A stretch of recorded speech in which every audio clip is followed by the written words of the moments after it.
Ya estamos grabando. Hola, bienvenidos y bienvenidas. Estamos en una nueva jornada de las cuartas jornadas de Universidad a Puertas Abiertas que organizamos con la Universidad Nacional Arturo Jauretche para contarles a estudiantes, a interesados, a toda la comunidad de Florencio Varela, Berazategui, Quilmes, acerca de nuestra propuesta educativa para el año 2021. Mi nombre es Male Zambelia, soy la coordinadora de vinculación educativa de la universidad. La unidad pertenece al Centro de Política y Territorio. Mi compañero Cristian Pidalá también es miembro de esa unidad. Y organizamos estas cuartas jornadas de puertas abiertas en este contexto tan particular del aislamiento, de la virtualización de todas nuestras actividades, para seguir pensando y acompañando a todos los que están hoy finalizando sus estudios secundarios o que los finalizaron hace un tiempo y están pensando en volver a estudiar, en sumarse a alguna carrera de nivel superior o universitario, y acompañarlos en ese proceso que seguramente es muy difícil en este tiempo de aislamiento, pero pensando y priorizando en que la universidad siga abriendo sus puertas de un modo virtual, de un modo raro, cada uno desde su casa, hablándoles a otros que también están en su casa escuchando esta charla, eh, pero con la convicción de que seguimos estando, de que la educación superior y universitaria es un derecho y que es nuestra obligación eh, tomar todas las medidas y todas las acciones que sean necesarias para que ese derecho sea una realidad. Eh, Estas jornadas, como les había dicho, son las cuartas, es la cuarta vez que las organizamos. El año pasado, cuando terminaron las jornadas, estábamos como muy convencidos de que teníamos todo resuelto, de que ya terceras jornadas exitosas, con mucha gente participando, teníamos como la idea de que estaba todo listo, que las cuartas iban a ser coser y cantar, y no, las cuartas son virtuales, algo que no habíamos hecho nunca, que no teníamos idea de cómo era llegar a tantos y a tantas interesados en las carreras de la UNAG, de este modo tan extraño, a través de las pantallas y siendo todos gente plana. Eh, pero muy contentos y muy contentas por la repercusión que estamos teniendo de estas charlas y de estos conversatorios que hemos podido organizar. Y bueno, y sumamente agradecidos también por la articulación que hemos logrado con las demás áreas de la universidad. Estas jornadas las organizamos en conjunto con el curso de preparación universitaria, que depende del Instituto de Estudios Iniciales, con su coordinadora Paloma Catalá, pero muy especialmente en articulación con cada uno de los institutos, con cada una de las carreras, con cada uno de los docentes que se suman a esta cruzada de contarles de qué se trata estudiar en la Jauretche, qué es lo que creemos que es distinto de estudiar en nuestra universidad. Así que presentarles a Marcela Castillo, a Guillermo González, que hoy están con nosotros, que son docentes de Química 1 en la licenciatura de Bioquímica, de carrera que depende del Instituto de Salud, y que de alguna manera tienen el enorme desafío de enseñar química en este contexto virtual. Así que, bueno, dispuestos a escucharlos, a conversar con ustedes, y la verdad que sumamente también intrigados de cómo han resuelto la virtualidad en esa materia tan particular. Así que me cedo la palabra y de verdad agradecerles enormemente el dedicarnos este tiempo. Muchas gracias. Bueno, mi nombre es Marcela Castillo, como nos presentó Male. Hace bastante tiempo ya que estamos participando, creo que participamos de todas las jornadas de puertas abiertas que ha desarrollado nuestra casa de estudios, este año con la particularidad de encontrarnos en una etapa diferente, en una modalidad diferente y el desafío que eso implicaba. Pero no quisimos perder la oportunidad de darles la bienvenida a nuestra casa. El otro profesor es Guillermo González, a quien cedo la palabra, que comparte conmigo lo que sería la enseñanza de la Química 1 en la carrera de Bioquímica, como dijo Malena, en el Instituto de Ciencias de la Salud. Esta es una materia que en realidad está en el segundo año de la carrera, así que para aquellos que nos veamos en el 2022, todavía tienen que pasar por esa etapa que supone la entrada a la universidad y el primer año. Guille, ¿querés decirle? Bien.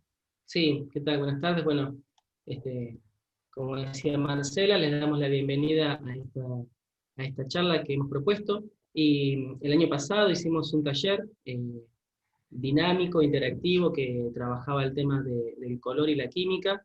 Y este año por una cuestión circunstancial, nos hemos tenido que adaptar y repensar cómo presentar una charla que sea de impacto y que sea fundamentalmente de beneficio. Se nos ocurrió la idea de tratar de transmitir algunas ideas que realmente puedan capitalizar a corto, a mediano y a largo plazo, y eso tiene que ver con las formas de aprender. ¿Sí? Nosotros trabajamos en la facultad, de hecho trabajamos en otras facultades y también en colegios secundarios, lo que nos permite hacer un trabajo en perspectiva de la educación en diferentes ámbitos y en diferentes niveles, y lo que les queremos compartir hoy es una serie de experiencias a modo de bienvenida que les pueda servir para empezar con el pie derecho, como podríamos llegar a decir, en los estudios superiores, y que puedan empezar a generar confianza y una historia agradable, una historia de progreso, una historia con anécdotas positivas dentro del ámbito universitario. Así que damos inicio entonces a este taller, que lo hemos llamado el arte de tejer redes, y parte del enunciado era este que figura acá, que era con el que presentábamos la charla, ¿sí? Que dice: confinados en nuestros hogares, un caudal gigantesco de información nos invade constantemente, pero esto de información es una palabra clave para nosotros, ¿sí? ¿Qué es lo que eso, o cómo eso nos impacta y nos transforma? Y las preguntas que nos hemos hecho es la siguiente, ¿no? ¿De qué forma, cómo nos forma, en qué aspecto nos forma, y si ayuda a cambiar mi comprensión del mundo material y el mundo de las ideas? Y por eso es que lo invitamos a descubrir secretos ocultos en situaciones cotidianas que reprogramarán la manera de pensar y actualizarán los drivers de realidad. Esa es nuestra propuesta. Así que en definitiva, puede ser como todavía expectante de qué vamos a hablar, así que vamos a empezar a interiorizarnos en algunos aspectos en esto de tejer redes. Nos hemos encontrado, y como docentes, y ustedes como estudiantes del último año, pensando en alumnos que vayan a ingresar a la facultad el próximo año, con esta situación como una situación actual, inevitable, ¿sí? Y sin embargo, más allá de este vacío que nos ha traído, por un lado, una conexión relativa online, nos ha traído un problema enorme con nuestra conexión offline, con nuestra conexión vinculada con nuestros docentes, con nuestros compañeros, nuestros amigos, nuestros familiares. Así que nos ha transformado en gran medida en nuestros modos de llevar adelante nuestro día a día. Sin embargo, trataríamos de poder hacer una lectura sobre esto y tomar las nuevas oportunidades. En lo personal, puedo decir que he participado en más charlas y en más conversatorios con otros docentes de todo el continente en esta situación de aislamiento, que durante toda mi formación universitaria. Y eso es porque los congresos y los seminarios, la mayoría eran presenciales y han pasado a la virtualidad, con lo cual me he podido contactar con docentes de otros países y ha sido de mucho provecho. Está más que claro que eso no se transforma en un contrapeso importante frente a no poder ver a nuestros seres queridos, ¿no? Pero bueno, de todas maneras hay que tratar de tomar el concepto de crisis como oportunidad y ver qué podemos extraer positivo de esta situación. En realidad, espera, Guille. Ujú. En realidad, dentro de las nuevas oportunidades, porque Guillermo habló de lo que le pasó a él en forma personal, en mi caso, lo que uno tuvo que hacer es pensar cómo les podíamos enseñar en este nuevo contexto, ¿sí? Una asignatura que estaba planteada para una modalidad totalmente presencial y en la cual ya veníamos previendo muchos cambios en cuanto a la propuesta didáctica, y muchos de esos cambios se intensificaron con este nuevo contexto de virtualidad que estamos viviendo. Y para ustedes, pienso que estas nuevas oportunidades los van a llevar a focalizar, ¿sí?, en aquellas habilidades que realmente son importantes para ustedes, para el futuro y para lo que es su futuro trabajo, cuando terminen la universidad. Bien, esta situación en términos de enseñanza secundaria, por ejemplo, nos ha dado la oportunidad de tener un poquito más de libertad para pensar en lo verdaderamente importante. Y creemos que eso nosotros lo veníamos tratando de transmitir en las propuestas didácticas universitarias, ¿sí? No pensar en los contenidos como una cuestión de cantidad acumulativa, sino con el sentido de lo aplicable, de lo que es importante, de lo que se usa, de lo que sirve, y desde una perspectiva flexible. O sea, hoy por hoy esto sirve así, mañana tiene que cambiar, perfecto. Estar dispuestos y ser permeables a los cambios. En ese sentido, podemos decir que se vuelve una oportunidad.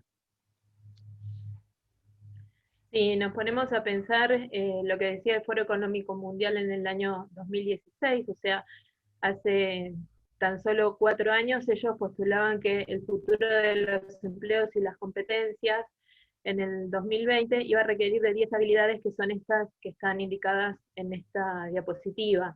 Entre ellas, cómo resolver problemas complejos, el pensamiento creativo, la creatividad, cómo se manejan personas, inteligencia emocional. Pero si ustedes se fijan, entre todas estas habilidades que están indicadas acá, no existe, ¿sí?, la habilidad de aprender a aprender. Esta habilidad fue considerada como importante recién en el año 2018, estuvo en el 4.º lugar, y se prevé que en el año 2022 va a estar en el 2.º lugar. Como ven, nosotros hoy en día, ¿sí?, 2020, tenemos que estar viendo cómo cambia el mundo rápidamente y pensar en qué es lo importante para ustedes, ¿sí?, en un mundo en el cual se van a desarrollar como profesionales, que implica dentro de 7 años una realidad que ni siquiera podemos llegar a vislumbrar ahora. Y más con todas las situaciones cambiantes que estamos viviendo y estas eventualidades como el caso de la pandemia y obviamente el periodo de cuarentena al cual nos llevó. Bien, con esto de aprender a aprender, nosotros lo consideramos como la puerta de entrada, porque existen algunas cuestiones de base que tienen que ver con aprender vinculado con una capacidad natural, y entonces uno se puede llegar a preguntar, bueno, pero esa capacidad que tengo para aprender tiene que ver tiene que ver con mi capacidad cerebral, tiene que ver con mi genética, está vinculado con mi país, está vinculado con lo que como. ¿De dónde sale esto de aprender a aprender y cómo puedo aprender más? Hemos entrado por diferentes aspectos a las cuestiones de enseñanza y se ha detectado que una de las variables más importantes que involucra el aprendizaje tiene que ver con la cantidad de sinapsis que forma una neurona, o sea, en definitiva, con la cantidad de vínculos que establece para una misma unidad temática. O sea, Fundamentalmente, lo que quiero decir es que no importa ni siquiera la cantidad de neuronas que una persona puede tener, sino que en concreto lo que realmente es significativo y que implica un mayor aprendizaje, tiene que ver con la cantidad de conexiones que establezcamos entre los temas, ¿sí? Y entender cómo uno entiende, ¿sí? Que parece como un juego de palabras, lo mismo que aprender a aprender, es lo que se conoce como aprendizaje metacognitivo. Nosotros hemos intentado charlar esto inclusive con nuestros alumnos en nuestra materia. De hecho constituye parte de la unidad número 1, antes de hablar de átomos y moléculas, tratar de brindarles un pantallazo de una mirada introspectiva, porque lo más importante para salir a aprender, en principio termina siendo cómo yo aprendo. Esa noción no es algo muy estudiado, no es algo espontáneo. Uno tiene que hacerse a la reflexión para poder interpretar cómo uno aprende, ¿sí? Entender los mecanismos por los cuales uno aprende. Y eso es lo que se conoce, si lo quisieran seguir ampliando, porque digamos las charlas son así, son dinámicas y son abiertas, buscar lo que implica aprendizaje metacognitivo. Veamos, ¿querés comentar esto, Marce? En realidad, cuando uno habla de aprender a aprender, y que estamos diciendo que es una habilidad que empieza a considerarse a partir del año 2018 como importante, nos tenemos que remontar a cómo se entendía el aprender hace 70 años, ¿sí? Y una de las teorías del aprendizaje, o de esas interpretaciones, se deben justamente a Burrus Skinner, que se lo llamó el padre de un movimiento que recibe el nombre de conductismo.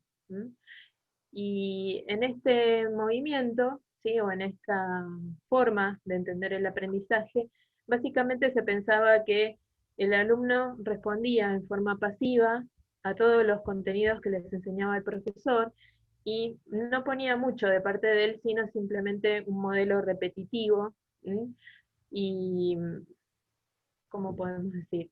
Y de copia. Básicamente, ese modelo está representado ahí por Bart. Si ustedes se acuerdan que Bart siempre le enseñaban y él tenía que tratar de responder a todo lo que le decían de forma casi automática, y no en vano el director de la escuela se llama Skinner, como justamente fue el padre de este movimiento o de esta teoría del aprendizaje. Claro. En este caso, el alumno lo único que hacía era copiar.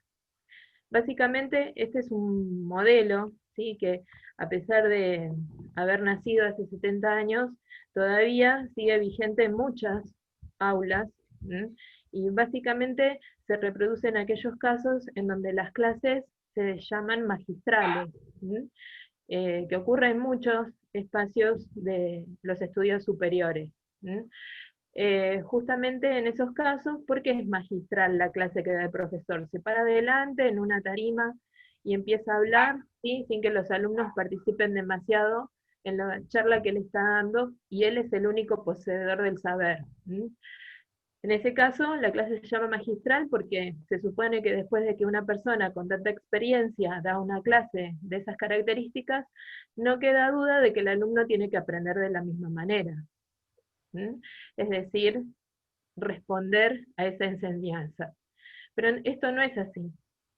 Entonces, Sí. uno generalmente lo que se tiene que preguntar es si eso es válido o no es válido. Guille, ¿querés aportar algo más? Sí, el hecho, bueno, acá le trajimos al director de la escuela, que no en vano también se llama Skinner, el hecho de que repetir un determinado oración genera un cambio en la conducta de la persona, ¿sí? Y como decía Marcela, a veces hoy en día uno puede encontrarse con profesores que se pregunten, ¿no? Les llame la atención, pero ¿cómo? Si yo expliqué todo, ¿cómo es que no se entendió? Entonces, hay algunas reminiscencias de este formato. Esto a nosotros nos gusta charlarlo y debatirlo porque, en definitiva, nosotros nos ponemos en el lugar de docentes y después químicos, y no primero químicos y después docentes. Cuando hablamos de enseñar, estamos hablando de una profesión particular que habla de impactar en el aprendizaje de otra persona. Y eso va al margen de nuestro conocimiento concretamente de la química, porque en este caso, si quisiéramos decirlo en términos de procesos, nuestra materia prima es generar un aprendizaje exitoso. Y para eso utilizamos un contenido concreto, que es el contenido de la química, y tratamos de acompañarlos en ese aprendizaje. Pero estos formatos de aprendizaje, ni para llamarlos buenos ni para llamarlos malos, sino para que tengan una idea de cómo viene la historia y que tengan en cuenta de que aún hoy parte de esto, desde el punto de vista positivo y punto de vista negativo, coexisten en los formatos de creencia de los aprendizajes de los estudiantes. Hablemos entonces, para tratar de ir por algún tipo de camino en particular, de algunos modos de aprender. Para eso vamos a hablar, por ejemplo, del cuarzo rutilado. Yo les voy a contar una anécdota que tuve vinculado con el cuarzo rutilado, ¿sí? De hecho, acá tengo mi pedacito de cuarzo rutilado todavía. El cuarzo rutilado se estudia como es una incrustación de un dióxido de silicio. Internamente tiene pequeños filamentos de dióxido de titanio, también conocido como óxido de rutilo, y esto se estudia en sus múltiples profundidades interpretativas en la materia de química inorgánica. Sin embargo, cuando yo estudié este tema, me topé con el hecho de que también al cuarzo rutilado se lo conoce como cabello de Venus. Y se le llama así porque se decía, cuando uno ve cómo está constituido el cuarzo rutilado, y de hecho la imagen también refleja lo mismo, se decía Aristóteles que el cabello de la diosa era tan especial, tan particular y tan del Olimpo, ¿no es cierto?, tan inmaculado, que cuando tocaba el agua en torno a ese cabello se cristalizaba formando lo que se le llamaba cristal de roca, que es lo que se entiende por cuarzo. Entonces, la diosa Venus al peinarse, ¿sí?, caía el cabello, y este cabello era recubierto de agua que se mantenía para la eternidad protegiendo este cabello. Esta información no la van a encontrar en ningún libro de química inorgánica que se precie de libro serio. Sin embargo, para mí fue relevante, fue importante, y de hecho fue la manera por la cual recuerdo el nombre del cuarzo rutilado y los constituyentes. Esto nos sirve a nosotros para pensar en los modos de aprendizaje. El primer aprendizaje, dentro de una de las tantas teorías que uno podría abordar del aprendizaje, es lo que se conoce como aprendizaje seriado, y el segundo aprendizaje es lo que se conoce como el aprendizaje holístico, ¿sí? Esto es lo que para muchos se transforma en ese material innecesario que tienen muchos libros, eso que está por el margen, que muchos ni siquiera leen. Esa es la información holística que tiene. Y el contenido concreto del libro es el contenido que está en el cuerpo del libro, y son esos fragmentos de información resaltados y específicamente secuenciados para el aprendizaje. Entonces, igualmente esto, para darle descanso a Guille, igualmente esto también lo vemos en el aula. Muchas veces cuando uno está abordando un tema, incluso en el secundario, los alumnos lo que preguntan es: ¿y qué título tiene este tema, profe? ¿Qué pongo primero? ¿O cómo empiezo? Y muchas veces, incluso en la universidad, en química nos dicen: y bueno, pero primero explicamos la teoría, usted nos hace un ejercicio y después lo hacemos nosotros. Y eso es un aprendizaje seriado, ¿sí? Es un aprendizaje bastante estructurado. En cambio, hay veces que en una de esas, en el medio de la clase, alguno de los chicos dice: ay, yo me acuerdo de tal cosa, y empieza a contar alguna historia relacionada con lo que estamos enseñando, y entonces con esa historia, en realidad, lo que estamos viendo es que ese alumno lo que está manejando es un aprendizaje holístico, o sea, está incorporando el conocimiento que nosotros tratamos de impartirlo de una manera diferente. Y eso lleva a que muchas veces sea difícil trabajar como analizábamos con Guille cuando preparamos esta charla, en grupos, porque muchas veces en un mismo grupo a veces es difícil que convivan aquellos que tienen un modo de aprendizaje seriado con un aprendizaje holístico. Guille, Cuando nos dicen, por ejemplo, profe, me quiero comprar un libro, ¿sí? también. Acá van, digamos, vayan incorporando las pequeñas perlitas de sabiduría, y dice uno, bueno, el libro de moda es tal. Bueno, como dice la palabra, es un libro de moda. Cuando yo estudié había un libro de moda y hoy hay otro libro de moda. Y dice, ¿cuál es el libro que usa la cátedra? Bueno, en definitiva nosotros no podemos aconsejarle acerca de qué libro comprar para leer. Lo que sí le decimos es, trata en lo posible, si tenés acceso a 2 libros al menos o 3, de tratar de ingresar al libro, leer un tema que te sea afín, que quieras investigar, y fíjate a qué libro le entendés más. ¿Por qué? Porque los libros, así como los aprendizajes, que son los modos de abordar y de retener una información para recuperarla luego en el tiempo, puede llegar a ser con una gran simplificación, ¿no? De modo seriado o de modo holístico. Con los libros pasa lo mismo. Hay autores, hay versiones y traducciones que hacen que un libro sea más afín para las personas que les gusta la información secuenciada, y hay libros que les sean más afín, o sea, más fáciles de entender para las personas que requieren de un abordaje más lateral, ¿sí? Desde una historia, y eso no hace a un libro bueno o malo, sino que sencillamente se transforma en el mejor libro, aquel que es cómplice con la manera de pensar del que estudia, ¿sí? Entonces, esto es uno de los primeros tips que queremos dejar. El mejor material que ustedes puedan tener para abordar un tema es aquel que les sea natural a su manera de aprender, en principio. Bien, les voy a mostrar entonces ahora un pequeño videito, a ver qué sensación les remite.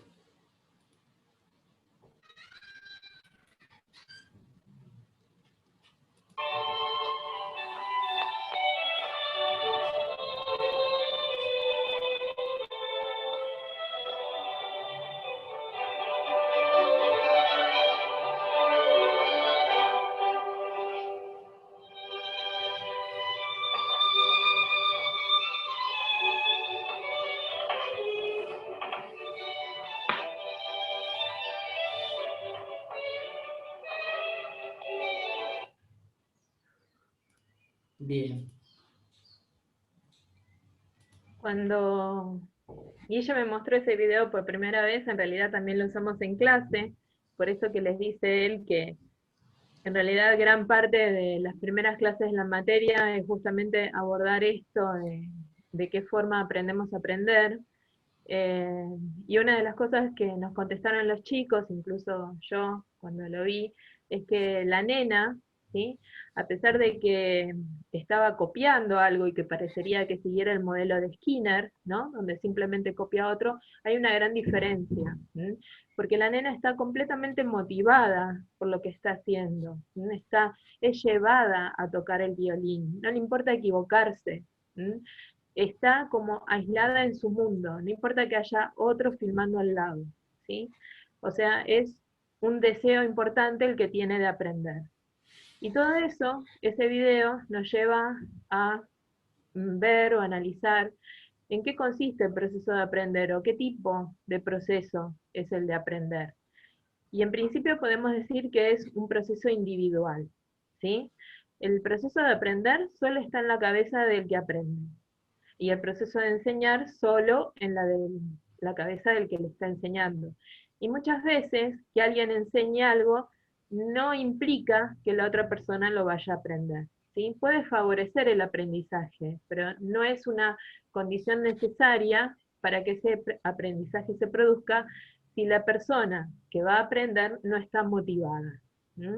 O no está interesada en lo que va a aprender.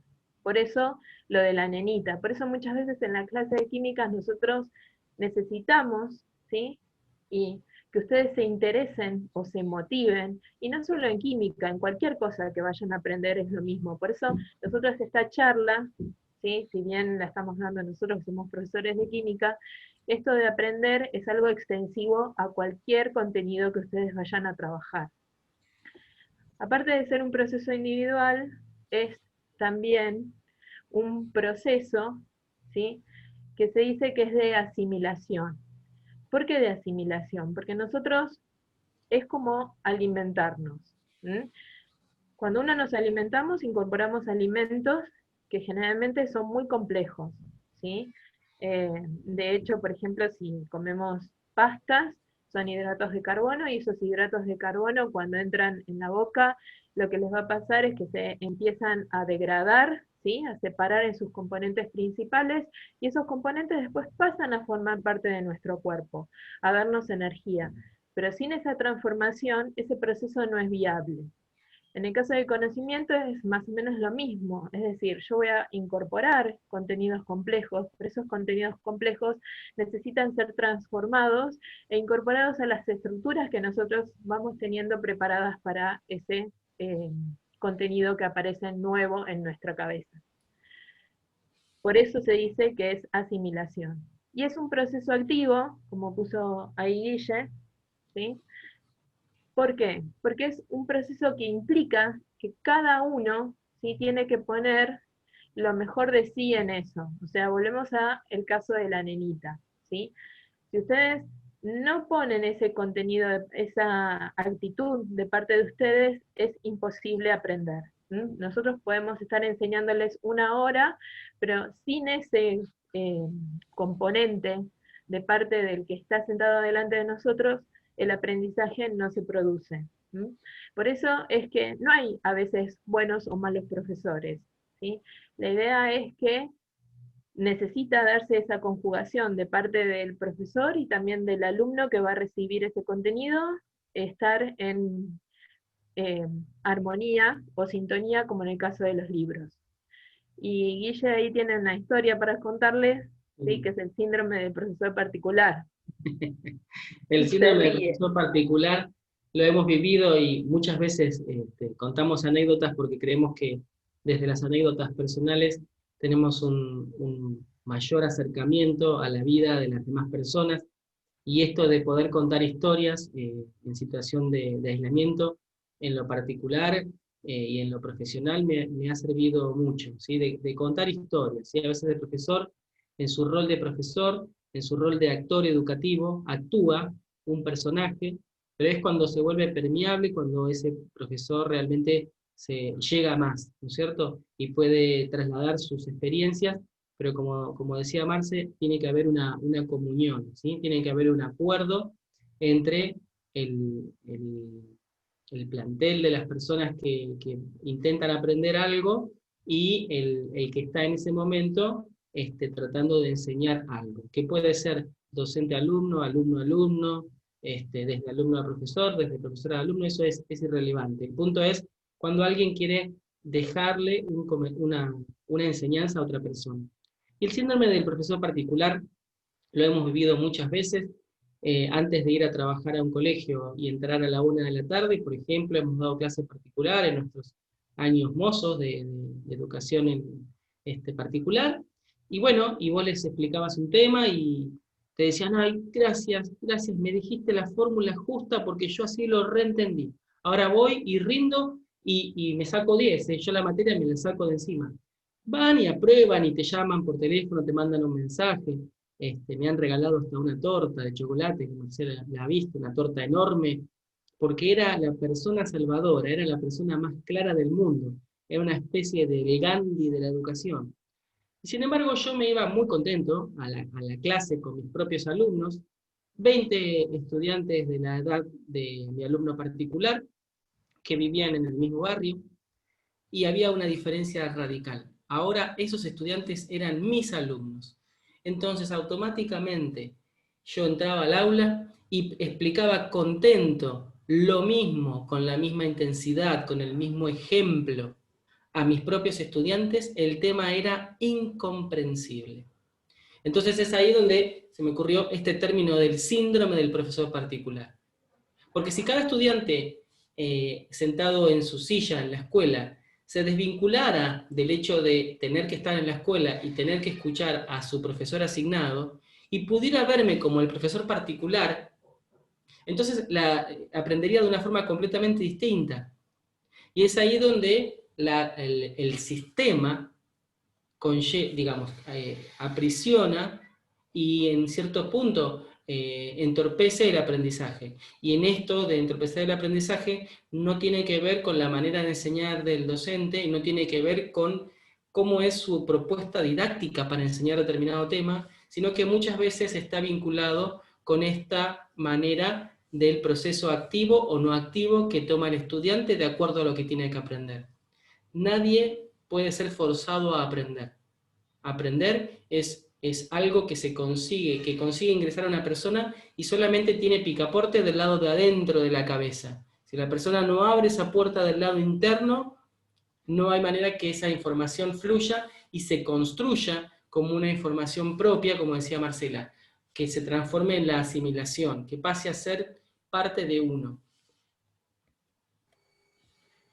Y por última instancia, nosotros lo que le decimos a los alumnos, ¿sí?, cuando empiezan química, es que aprender es un proceso en activo.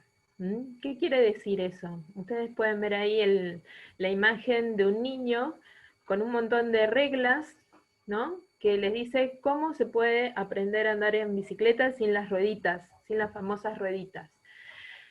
Yo le puedo dar ese dibujo a un nene que va a aprender a andar en bicicleta sin las rueditas, pero hasta que el nene no se suba a la bicicleta, no le saque las rueditas y se peguen los miles de tortazos que se pegan habitualmente cuando empiezan a andar, no va a aprender a andar en bicicleta. Es decir, que para aprender algo, muchas veces hay que aprender haciendo eso. Y química tiene mucho de aprender haciendo. Todas las actividades que nosotros hacemos en el laboratorio, que después los forman a ustedes como profesionales en el campo, en nuestro caso, de la carrera de bioquímica. Igualmente ustedes saben que química está en varias carreras, ¿sí? O sea, no es una disciplina única de la carrera de bioquímica del Instituto de Ciencias de la Salud. Esas experiencias que se aprenden en el laboratorio, solo se aprenden en el laboratorio, y no hay forma de reemplazarlas. Y eso les va a permitir a ustedes, cuando se reciban y trabajen en un laboratorio de análisis clínicos, en un hospital o donde sea, trabajar con autonomía, y poder responder frente a la formación que nosotros en nuestra casa les dimos. Por eso es muy complicado el contexto de virtualidad para materias como la nuestra. ¿Por qué? Porque esa parte no la podemos reemplazar por estas instancias virtuales. Pero obviamente, como nosotros sabemos que esto va a terminar, todo eso igualmente lo vamos a hacer en el laboratorio de nuestra casa. ¿Guille? Sí, es como, porque esta palabra en activo deriva de una categoría de aprendizaje que solamente, como decía Marcela, se aprende a través del hacer, ¿sí? Hay otras categorías, son 3 en total, en activo, simbólico e icónico, y traten de imaginar lo tedioso que sería decirles, bueno, párense en la mesada a una distancia no muy cerca ni muy lejos, y se paran derecho, y toman el material de esta manera. O sea, hay montones de cosas que en palabras se vuelve eterno, y además, aunque una persona pudiera, que no va a poder, pero pudiera memorizar todo y cada uno de los pasos, hay cuestiones que tienen que ver con el hacer, con lo que aprende la mente y con lo que la mente y el cuerpo trabajan mancomunadamente, en una sola dirección. Hay cuestiones que aprende el cuerpo haciendo. Uno, en la situación de un pintor, por ejemplo, uno puede llamar a un pintor y que el pintor le pinte la pared de una casa. Si uno no ve cómo pinta el pintor, bueno, no pasa nada, pero si uno ve el pintor, que el pintor toma la brocha así y empieza a pasarle, y vos algo te hace un poquito de ruido. Cuando nosotros vemos a los estudiantes, podemos detectar el estudiante que le falta mayor dominio, aquel que ya tiene dominio. Es fácil de detectar cuáles son técnicos químicos, por ejemplo, y cuáles no. En el contexto del pintor, uno sabe que el pintor toma el pincel de una determinada forma, ¿sí? Sabe que va a prever no manchar el piso, entonces antes de preparar la pintura se va a encargar que la pared esté en condiciones, se va a encargar que el piso esté en condiciones. Eso mismo se traslada en múltiples aspectos al trabajo de laboratorio, y por eso el trabajo y gran parte del aprendizaje realmente aplicado que nosotros transitamos a lo largo de Química 1 es en gran medida de este formato, de formato en activo. Y ahora vos, Marce, tenés ahí un dibujito de un super dibujante. Sí. Me parece que se ve ahí, ¿no? Sí, se ve. Sí. ¿Ahí? ¿Se Sí. ve? Ahí les estoy mostrando un dibujo, ¿sí? En realidad, cuando nosotros propusimos la charla e hicimos una pequeña descripción, dentro de la descripción de la charla decía que íbamos a analizar fenómenos cotidianos, ¿sí? Para ir revelando qué es lo que es necesario en estas cuestiones de modificar los drivers que tenemos adentro nuestros de la realidad. Y si nosotros estuviéramos en la modalidad presencial, como les decíamos en las jornadas anteriores, hubiéramos podido hacer experiencias y ustedes participado de esa actividad, pero bueno, ahora eso es imposible, así que lo que decidimos es traer este dibujito a la charla, que en realidad es una imagen que no solo la trabajamos, aunque ustedes en una de esas crean que no lo hacemos, pero sí lo hacemos, en la materia de Química 1, con los chicos de segundo año de la carrera, fíjense, y no solo eso, sino que, por ejemplo, Guillermo la ha trabajado también con alumnos de las escuelas secundarias. ¿Sí? Es un fenómeno que nosotros trabajamos cotidianamente, que vemos cotidianamente, de hecho es, si ustedes se fijan, es un vapor, ¿no? Que está saliendo de una olla que estamos calentando, y se está levantando la tapa de la olla. ¿Sí? O sea, vapor de agua, un elemento que nos rodea y que vivimos inmersos en esa sustancia que es la mayor composición del planeta, y en este caso una olla es un material cotidiano. Y la pregunta que le hacemos, ¿cuál es, Guille? Que siempre mostrás esto y sale ahí. Ese dibujo se los mostramos, de hecho ya tiene un par de años ese dibujo, y lo hemos trabajado en alumnos de segundo año de la escuela secundaria, cuando tienen que empezar a teorizar la realidad. Primer año tiene por propósito la descripción de la realidad y ellos anotan lo que ven. En segundo año tienen que empezar a formular hipótesis de cómo funcionan algunos principios de la realidad, y para tercer año tienen que poder llegar a predecir comportamientos futuros. Nosotros con este mismo dibujo lo hemos mostrado en alumnos de segundo año del secundario y alumnos de segundo año de la facultad, y aunque no lo quieran creer, las respuestas han sido bastante similares. Este dibujo viene de la mano de una vieja pregunta que se hace en el jardín de infantes de cómo es que las plantas toman agua si no tienen boca. Y entonces los chicos sacan muchas teorías acerca de eso, y ahí empieza esto del análisis, ¿no? Yo teorizo algo y luego tengo que experimentalmente tratar de demostrar mi teorización, validar esa hipótesis. Con esto nosotros lo que les decimos es, bueno, vamos a hablar de química y más adelante ustedes tienen en la mente fabricar cristales azules como Breaking Bad, perfecto, pero en principio veamos algo mucho más cotidiano. ¿Qué pasa con este reactivo, esta sustancia tan particular que es el agua, y un material, un instrumental tan cotidiano como es una olla, y que el agua entra a hervir? Y la tapa se levanta, porque eso no lo discute nadie. Efectivamente, en mayor o en menor medida, esa tapa comienza a moverse y a levantarse. La pregunta es, ¿cómo la tapa se levanta? Concretamente, ¿quién es y cómo levanta la tapa? Cómo se levanta la tapa por efecto de que el agua que se encuentra en el interior está en estado de ebullición. Si pudiéramos estar con ustedes, empezaríamos a escuchar las respuestas. Al mirar el dibujo, en principio, esto yo lo recé, pero cuando vamos a indagar en las respuestas, nos encontramos que, o sea, el fenómeno sí lo conocen, pero la manera de explicar lo que está pasando y tiene cierto alejamiento con la realidad comprobada. Y entonces nosotros empezamos a negociar explicaciones, y lo empuja al vapor. Bueno, pero el vapor que tiene brazos, como lo estamos representando ahí, para mayor asombro, de hecho no solamente lo hemos mostrado cuando enseñamos gases, sino que también lo hemos compartido con estudiantes que ya han atravesado el concepto formal que implica las ecuaciones que está detrás de este fenómeno, y sin embargo las respuestas siguen siendo de índole cotidiano, y por lo tanto no tan acertados desde el punto de vista científico, desde el punto de vista comprobable.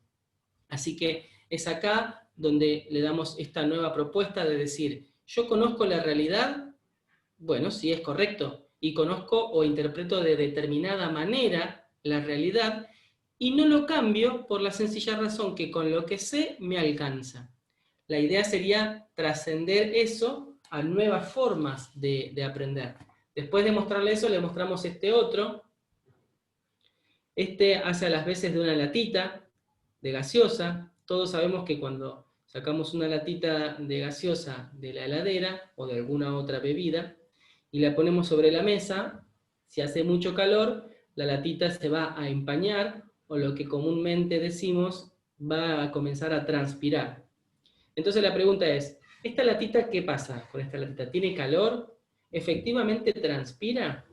¿Parte del material interno ahora está en la parte externa, así que en definitiva tengo menos contenido en el interior? Y si es algo que termina apareciendo y que estaba del lado de afuera de la latita, ¿cómo es que pasa? ¿Cómo es que comienza a aparecer? ¿Sí? Y todo esto tiene una explicación cotidiana, ¿sí? Bueno, transpira y punto, es algo que lo vemos, o tiene una explicación un poquito más formal, que no es demasiado compleja, pero implica inevitablemente que haya una reconstrucción de lo que uno interpreta por realidad y que agregue este nuevo formato para interpretar desde otro lugar esa realidad.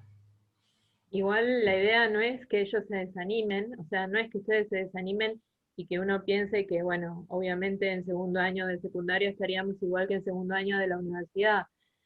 La idea es que construir ese aprendizaje o construir esos contenidos adentro de lo que es nuestra mente, nuestra cabeza, lleva su tiempo, ¿sí? Y lleva su tiempo establecer esas relaciones. ¿Sí? Entonces, por eso hay veces que hay respuestas que se siguen repitiendo a pesar de haber pasado, ¿sí? Por una etapa de formación científica. ¿Sí? Es decir, que ese conocimiento es difícil, ¿sí? De generarse y de que nos terminemos apropiando de él para explicar nuestra realidad. Acá tenemos, por ejemplo, una curva de aprendizaje típica, o cómo se interpreta que ocurre el aprendizaje. Entonces una persona comienza desde un conocimiento determinado y avanza en el aprendizaje, ¿sí? O sea, va incorporando otro tipo de conocimiento a medida que avanza el tiempo. Esta es una curva de aprendizaje que se teoriza así, que en cierta medida se entiende así, pero en realidad el aprendizaje prácticamente nunca ocurre de esta manera. El aprendizaje en realidad tiene esta otra descripción, tiene este otro formato, ¿sí? Nosotros en este otro formato tenemos diferentes zonas que podemos analizar. Partimos de un desconocimiento, ¿sí? Y no sabés lo que no sabés, entonces lo que hoy me dicen es prácticamente todo nuevo, y yo me voy a mi casa con el cuadernito y con todo anotado, y estoy contento, cuaderno nuevo, carpeta nueva, compañeros nuevos, conocimiento nuevo, y empiezo a avanzar, y la segunda clase aprendo un poco más, y después aprendo un poco más, y esto es bastante común, es una curva de aprendizaje cotidiana. Llega un momento donde alcanzamos un nivel de aprendizaje que se conoce como aprendizaje que conlleva una confianza desmedida, porque a veces pasa que uno termina diciendo, sí, ya por lo que leí del capítulo 1, yo ya entiendo todo lo que pasa con las soluciones. O cuando uno dice, bueno, ya me vi en los 3 primeros tutoriales de tal tema, así que ya prácticamente soy un programador casi experto. Puedo aconsejar, puedo abrirme una casa de programación. Ahí tenemos un conflicto con el hecho de que tenemos una confianza desmedida, y cuando uno se mueve un poquito de esa confianza desmedida y de lo que sabe comienza a mostrarle cuánto no sabe. Igualmente, Entonces, espera, sí, y yo te corto, antes de que sigas a la otra parte. Eso de la confianza desmedida también nos pasa cuando estamos dando clase, ¿sí? Y muchas veces nosotros explicamos algún problema o hacemos algún ejercicio, y a veces los alumnos lo que vemos es como que lo entienden en ese momento, y entonces dicen, ah, qué bueno, ya lo sé, ¿sí? Y no se ponen ellos a resolver, o sea, los ejercicios que les damos. Esto es muy común, muy común. Y nosotros se acuerdan que dijimos que el aprendizaje en realidad también lleva una parte de que es un proceso activo. Hasta que yo no me pongo a resolver las cuestiones que me dicen los profes, no voy a saber si lo sé o no. ¿Sí? Entonces, eso de ver al profesor que hace algo y que parece tan sencillo, es una confianza desmedida. Es pensar que yo lo miro, ya lo sé, pero ahí hay una trampa, porque los profes venimos haciendo lo mismo hace muchos años. Entonces los damos vueltas, patas para arriba, patas para abajo, se lo explicamos de maneras muy diferentes, y entonces es como que a ustedes les da seguridad la confianza con la que nosotros también hacemos las cosas. Y hasta que ustedes no se enfrentan a resolver por sí mismos las cuestiones, por ejemplo, de química con las que trabajamos, no se dan cuenta que en realidad no saben lo que creen saber. Guille, te sí. dejo pie para que digas la caída. Ahí viene la caída, el famoso Para, eh, valle Valle de la Muerte que tenemos acá, que tiene que ver con la decepción realista. Ahora realmente tomo dimensión, ¿sí?, de que sé todo lo que no sé, ¿sí? Esto nos pasa también cuando vemos un documental de Cosmos, estamos comiendo una milanesa, mirando un documental de Cosmos, te lleva a una supernova, pasás por un agujero negro, y la verdad que se entiende, sí se entiende. Ahora, eso no te hace astrofísico, ¿sí? Que lo entiendas implica un nivel de percepción del tema. Realmente conocer el tema implica un trabajo extra y personal que tiene que ver con esto que mencionamos hoy, que es activo, que es individual y que tiene que tener una medida de compromiso. Todos entienden que si yo quiero tener determinada condición física, bueno, tendré que hacer la actividad física que me guste, ir al gimnasio, salir a correr y ponerme en cierta medida al límite. No puedo ir al gimnasio y querer levantar 150 kilos en un solo movimiento porque me voy a desgarrar. Y tampoco me sirve ir al gimnasio y levantar una pesa de 200 gramos. ¿Sí? La exigencia implica un nivel de estrés y un nivel de tensión que es necesario para progresar. O sea, si lo entienden para un bíceps o para un cuádriceps, a grandes rasgos, el aprendizaje conlleva eso. Algunos dicen, aprender duele, no es un término que me guste demasiado, pero en definitiva lleva de un nivel de estrés y de constancia al cual lamentablemente en los últimos tiempos, es algo que tiende al desuso. Y eso no nos hace bien y no nos sirve a nosotros. Tendemos a pensar que si no puedo momentáneamente, listo, lo dejo. Si no puedo ya, entonces no es para mí. Y esto pasa, Igual, sí, sí, igual lo que queremos con Guille es que ustedes ojalá se acuerden de estas palabras, ¿sí? Con el correr del tiempo, y que cuando estén en ese pozo de decepción realista, no dejen de estudiar, ¿sí? No dejen la universidad, no dejen la materia, no dejen la carrera, ¿sí? Porque después, ¿sí? Si ustedes cuentan, siempre van a contar con la ayuda de todos sus docentes, ¿sí? Que siempre los van a ayudar a superar esa pendiente que sigue después, y después de la cual se van a sentir pero súper conformes consigo mismos porque van a alcanzar y van a cumplir todos los sueños, ¿sí? Por los cuales entraron acá a nuestra casa de estudio. ¿Sí? Guille, sí. Esta decepción realista, entonces, como lo estábamos comentando, es inevitable, pero es atravesable, es trascendible. Uno tiene que trascender. Trascender significa atravesar subiendo, esa es la definición de trascender. ustedes tienen que poder trascender, y parte de eso viene de la mano de algunos tips que les tenemos preparado ahora para mostrarles al final. Sobre el borde de esta curva hemos puesto la maestría, ¿sí? Ahora lo sabes, como parte de la moda actual de definir el estado de conocimiento, ¿sí? Así como hemos hablado de Skinner, podemos decir que ustedes pueden encontrar mucho de aprendizaje bajo los temas de Mastery Learning, inteligencia artificial, aprendizaje para la maestría. Hay otros tantos formatos de aprendizaje actuales que hablan puntualmente de esto, ¿sí? De que realmente uno focalice lo que quiere hacer para que entonces empiece a incorporar de manera personal lo que necesita para aprender. Y entonces de esa manera van a poder ir progresando y salir en principio de este valle tan común, ¿sí? que atravesamos todos. ¿Mm? Buenísimo, la verdad, súper claro todo lo que nos fueron contando.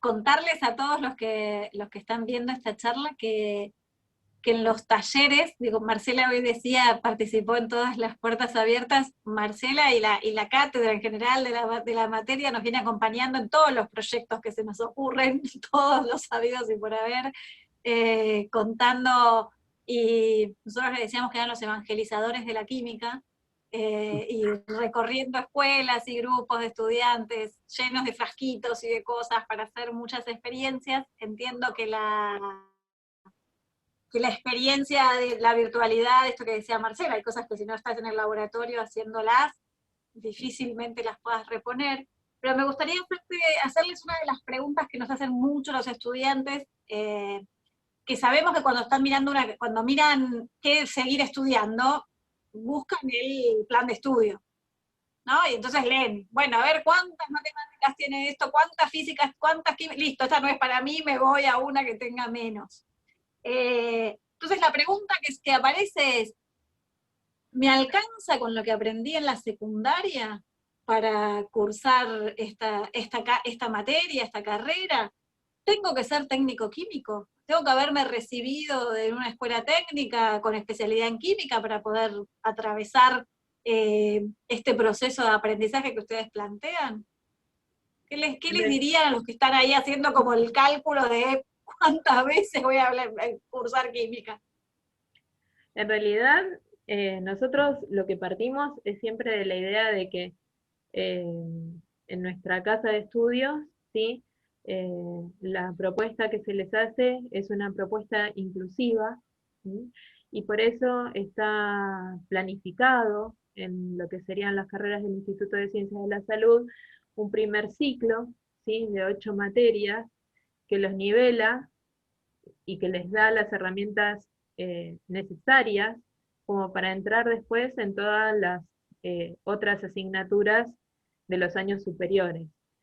Y en ese curso que tienen, en esas materias de primer año, incluso en el curso de preparación universitaria, se cubren muchos de los conocimientos mínimos que se requieren como para estar en la universidad, con lo cual, y esto creo que es bastante importante en esta época, ¿sí? Porque no todos los secundarios han podido afrontar de la misma manera la virtualidad, ¿sí? Sabemos que hay muchos chicos que han quedado desconectados, que no se han podido conectar con sus escuelas, que en medio de las trayectorias se han visto no interrumpidas, pero no son comparables según los distintos entornos. Creemos que ese curso de preparación universitaria, así como el primer año, van a ser muy importantes, ¿sí? Para que todos permanezcan en nuestra casa. Entonces, yo pienso que no tienen que preocuparse, incluso nosotros tenemos alumnos que han dejado el secundario hace muchísimo tiempo, y han sobrellevado muy bien la materia, ¿sí? Por estas cuestiones que dice Guillermo. Nosotros lo primero que les enseñamos son todas esas cosas que, cómo es el aprender a aprender. Y si bien en una de esas no tienen los conocimientos necesarios, o todos, pero se pueden ir construyendo en este espacio que vamos recorriendo juntos. ¿Sí? Buenísimo. Buenísimo eso. Otra pregunta que suele pasar. Eh, en contexto normal, ¿no? Digo, cuando estamos en el aula todos en forma presencial, eh, trabajan hay experimentación. ¿Dónde hacen la experiencia? ¿En el aula? ¿Hay laboratorios? ¿Cómo lo hacen? Digo, los estudiantes tienen que comprarse los materiales. ¿Cómo resuelven eso? ¿Tengo que tener yo un kit de química en mi casa? Guille. Bueno, nosotros trabajamos en el aula y el aula que trabajamos concretamente es un aula laboratorio. O sea que ustedes van a asistir a un ambiente que va a ser un ambiente de laboratorio. Eso tiene muchas ventajas. Por un lado, es que el laboratorio no se transforma en un evento, ¿sí? Como a veces pasa en la escuela. Hoy no voy a faltar porque hoy el profe dijo que vamos al laboratorio.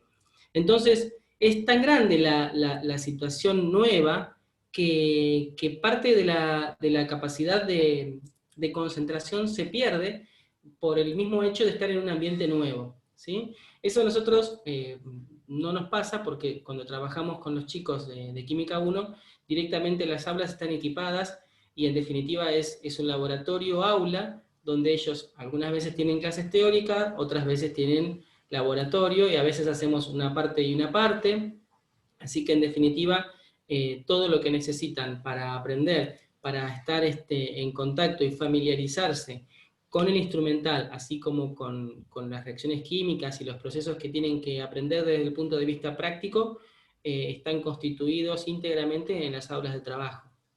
Así que no tienen que preocuparse por nada en ese sentido. Incluso es más, muchos de los laboratorios que hacemos están completamente unidos, ¿sí? Relacionados con los conceptos teóricos que vemos. O sea, este análisis de una foto que hicimos del vapor levantando la tapa de una olla, no solo lo hacemos con fotos, sino también con experiencias en el laboratorio, ¿sí? Como para que ellos problematicen, o sea, la realidad, ¿sí? Entonces tampoco es seguir una receta como si estuviéramos en la cocina, ¿sí? Claro. Y O sea, aprender a la idea es justamente parte de estos tips, o sea, la idea es que no los vamos a penalizar cuando cometen errores, ¿sí? Como le hacían a Bart Simpson, o los vamos a castigar, o los vamos a apurar. La idea es que tratamos de construir el conocimiento a partir de lo que traen, ¿sí? Y si traen poco, no importa, ¿sí? Lo recuperamos, eh, y bueno, y a partir de ahí generamos lo nuevo. ¿Sí?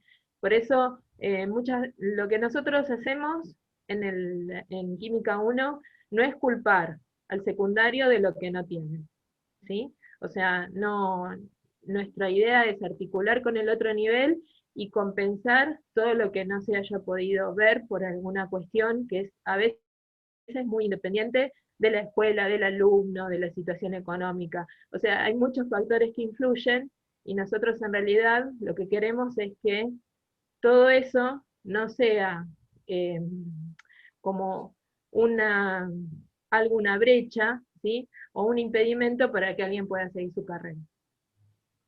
Y acá, Marcela, reforzar algo de lo que decía Guillermo, que me quedé un poco pensando cuando diste el ejemplo del profesor particular, ¿no? Esta cosa de si voy a necesitar un profesor particular para poder seguir la cursada, digo, comentarle a quienes nos están viendo y a los estudiantes que la universidad tiene una cantidad de dispositivos como de acompañamiento a las trayectorias, desde clases de apoyo, desde la posibilidad de solicitar alguna tutoría en el caso de que sea necesario, ¿no? Como contarles que la universidad no está no están solos y a la deriva, sino que hay todo un equipo docente y no docente que acompaña, porque sabemos que el pasaje de la escuela secundaria o de estar hace mucho tiempo sin estudiar a la vida universitaria tiene es meterse en una lógica distinta. Tampoco es una cosa extraña y que no nos vamos a poder. Un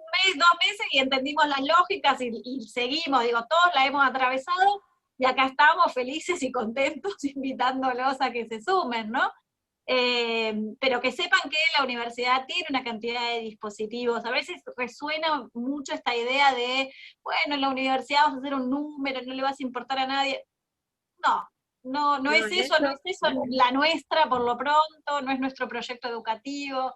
Así En que... realidad lo que quiero destacar es justamente lo que está diciendo Malena. Nosotros, Guillermo y yo, somos profesores también en otras unidades académicas, y una de las cosas que yo he encontrado de diferencia y que es bastante importante es el acompañamiento que se les hace a los alumnos desde el primer momento, ¿sí? Y todos estos dispositivos que decís vos, Male, que tienen ellos como ayuda, ya sea tutorías, espacios de clase de apoyo, todo lo que vos nombrabas, y incluso el hecho de que la universidad nos ha permitido, con el proyecto pedagógico que tiene, implementar propuestas didácticas, ¿sí?, que tienen más en consideración al alumno que en otros lados, ¿sí? Este hecho por ejemplo, en la parte virtual, nosotros en Química 1 hemos preparado clases online para estar acompañándolos, tutoriales de video, muchos de los profesores que ni siquiera teníamos experiencia en ponernos delante de una cámara.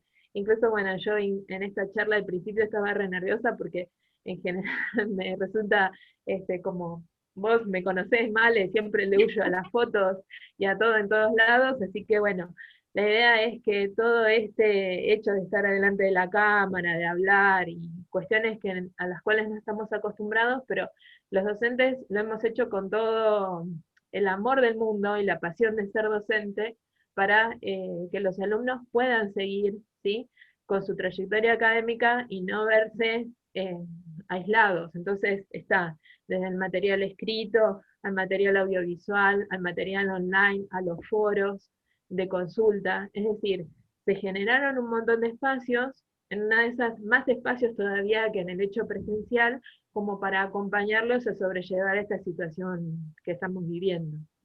Y eso es importante destacarlo porque nosotros lo pudimos hacer porque estamos respaldados por un proyecto que nos deja, ¿sí?, hacer eso, y que nos da el tiempo necesario como para poder hacer eso.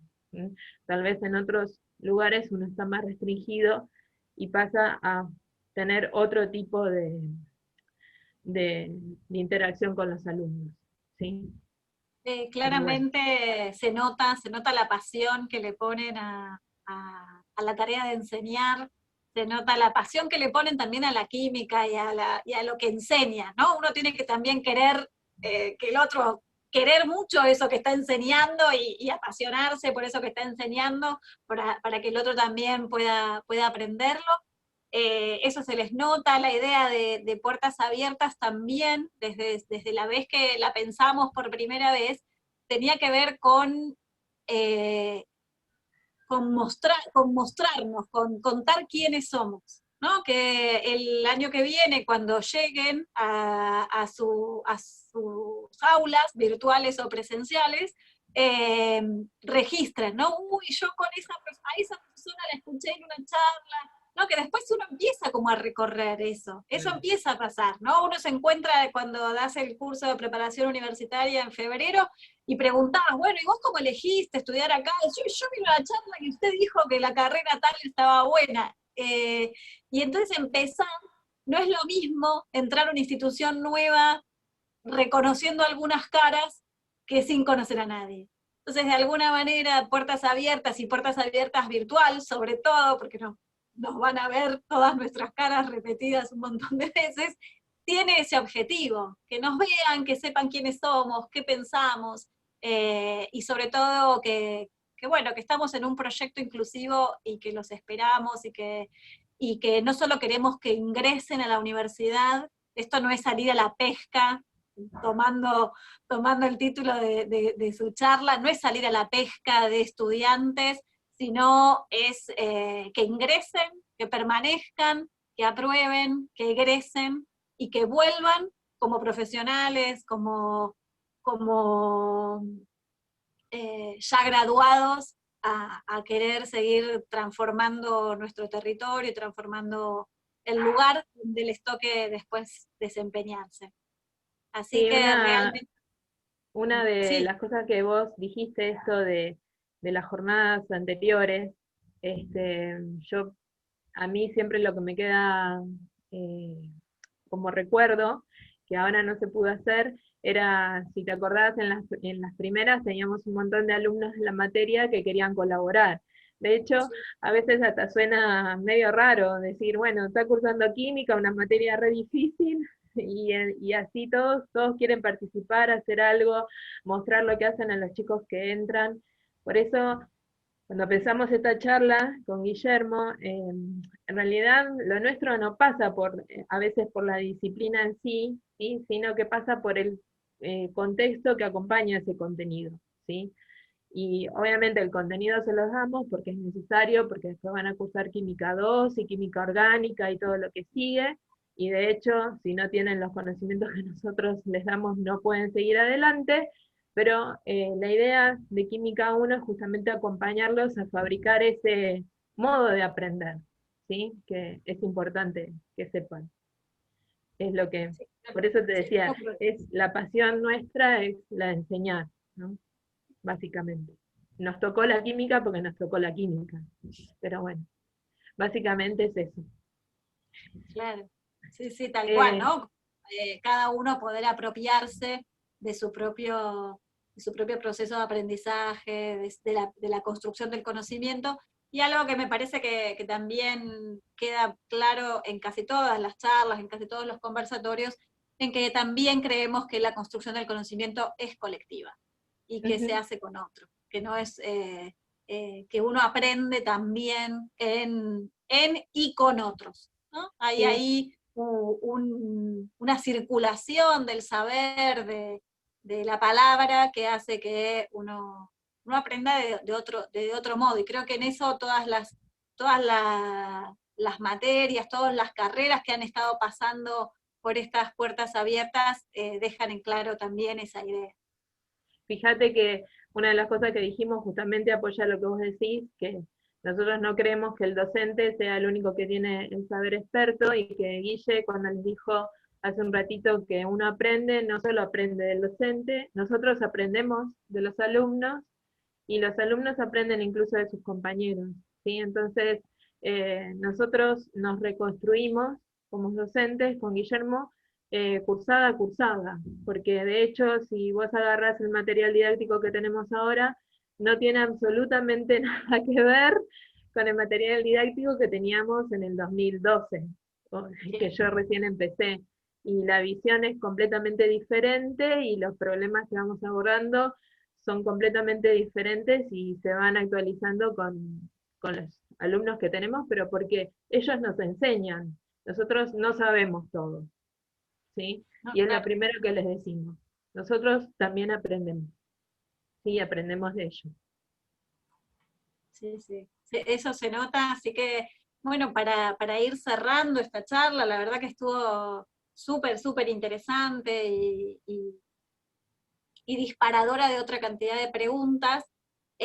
Contarles las formalidades de la inscripción. Nosotros, la universidad, en esto que les decía Marcela, entiende que vamos a tener, con los que están ahora terminando el secundario, distintos momentos para finalizar la escuela.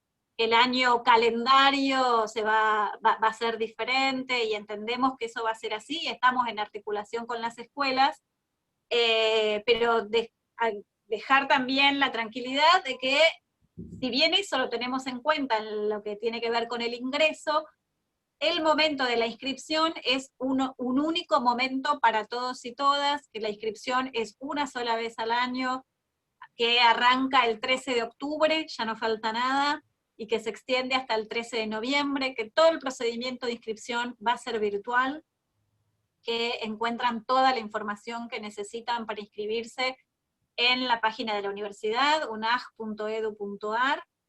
Ahí hay un minisitio especial para los ingresantes, que es Puertas Abiertas, que no tienen que venir a la universidad en persona para nada, todo lo van a mandar en forma digital, lo mismo la solicitud del certificado a la escuela para que diga que están cursando el último año de la escuela secundaria, también lo piden, también va a ser virtual, pero que es ese momento. Es ahora, nos inscribimos ahora para poder cursar el año que viene, si no, nos tendríamos que ver en el 2022.